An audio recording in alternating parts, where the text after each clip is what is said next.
బెండకాయ బజ్జీ అనేది చాలా బాగుంటుంది.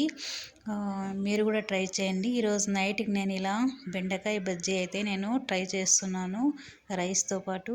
చూడండి, ఇలా నింపుకొని మనము ఇలా ఆయిల్లో వేసుకోవడమే అన్నమాట.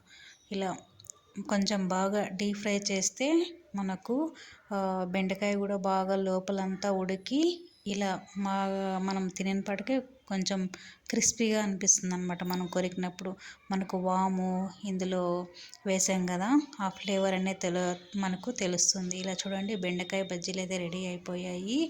మనం ఇలా మామూలుగా కూడా తీసుకోవచ్చు, రైస్తో పాటు కూడా మనము తీసుకోవచ్చు అన్నమాట. మంచిగా లోపల బెండకాయ అంతా కూడా ఆయిల్ ఫ్రై అయింది కాబట్టి చాలా రుచిగా ఉన్నాయి, టేస్టీగా ఉన్నాయి.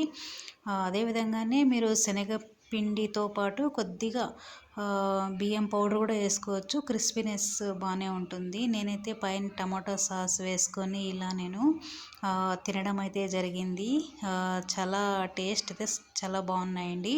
మీరు కూడా తప్పకుండా ఈ రెసిపీని ట్రై చేయండి. ఈ బెండకాయలు తింటే చాలా జ్ఞాపశక్తి బాగుంటుంది అన్నమాట. ఓకేనా ఫ్రెండ్స్, థ్యాంక్ యూ.